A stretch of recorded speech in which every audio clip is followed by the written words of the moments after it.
Oi! Então, dessa vez eu vim aqui ler um artigo nomeado Transformação do Mundo Caiçara. Esse artigo foi escrito pelo Eduardo Ueda, aqui para a página dele do Medium, e esse artigo ele fala sobre a realidade do povo indígena caiçara e também como rolou a desestruturação do modo de vida desse povo. Então, eu acho que está indiretamente ligado ao assunto aqui do canal em relação à opressão do Estado e a defesa da anarquia como um todo, já que fala sobre uma situação de direta opressão do Estado aos povos indígenas. Então, sem mais delongas, começar a leitura desse artigo aqui. A partir de 1960, grandes transformações ocorreram no modo de vida das populações caiçaras. Falaremos especificamente sobre os caiçaras, mas o processo socioeconômico foi o mesmo para indígenas e quilombolas que historicamente habitam o litoral sul-sudeste brasileiro. O modo de vida dos caiçaras, antes dos fenômenos que desestruturaram suas relações, era baseado em um complexo calendário de agricultura e de pesca. Por isso são chamados pescadores-lavradores. Suas atividades eram a agricultura de coivara, técnica de plantio itinerante, baseada na derrubada e queima da mata nativa, para acelerar o processo de decomposição de matéria orgânica. A pesca sazonal, o artesanato, a caça e a coleta. Na segunda metade do século XX, durante a ditadura cívico-militar, uma confluência de fatores levaram à perda do território tradicional dos caiçaras, do litoral norte de São Paulo, levando a uma transformação drástica do modo de vida das populações. Entre esses fatores, destacam-se a construção da rodovia Rio-Santos, famosa BR-101, iniciada na década de 60. O início da urbanização voltada para a exploração turística do litoral, a criação de parques de preservação ambiental.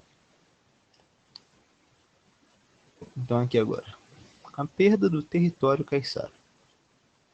A partir da construção da rodovia Rio-Santos, e antes mesmo dela ser terminada, houve uma rápida investida de grileiros, que, com o emprego de truculentos jagunços, aterrorizavam a vida das populações que historicamente ocuparam o território.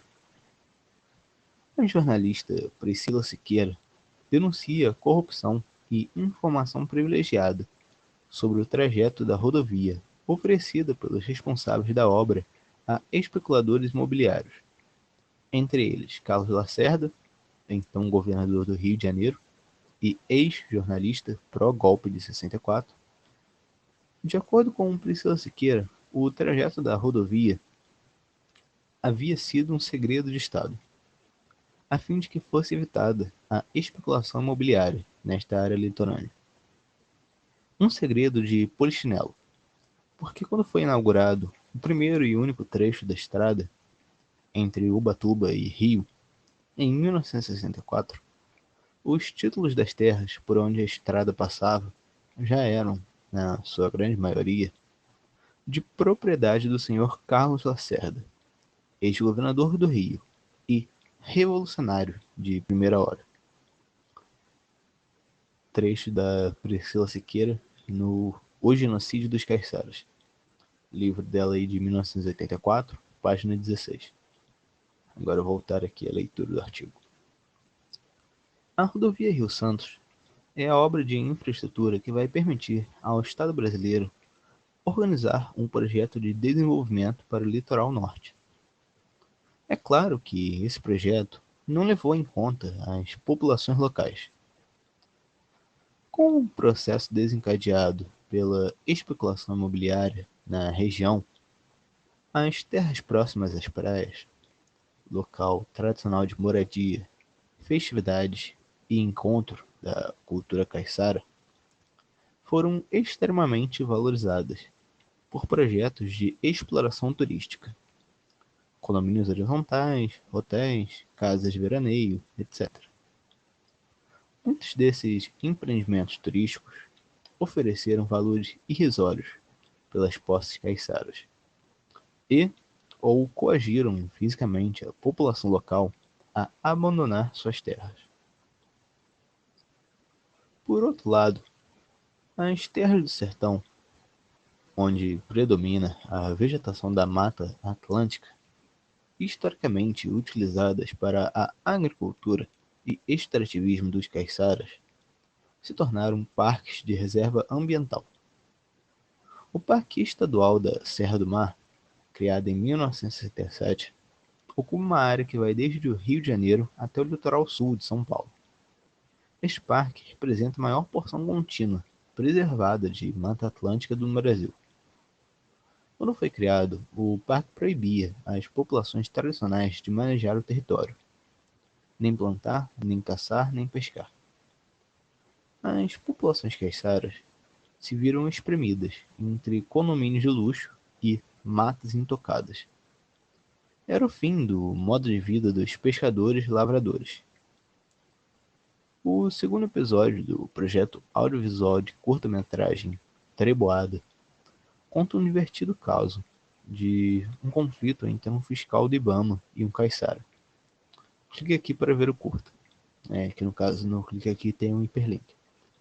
Então se vocês quiserem ver o curta, tá aí o hiperlink no artigo. Só clicar para verem. Mais de 20 anos após a fundação do parque, em 1998, foi permitido o uso do território e de seus recursos por comunidades tradicionais do litoral norte de São Paulo. Agora, tendência à proletarização. Trabalhadores urbanos, trabalhadores do mar.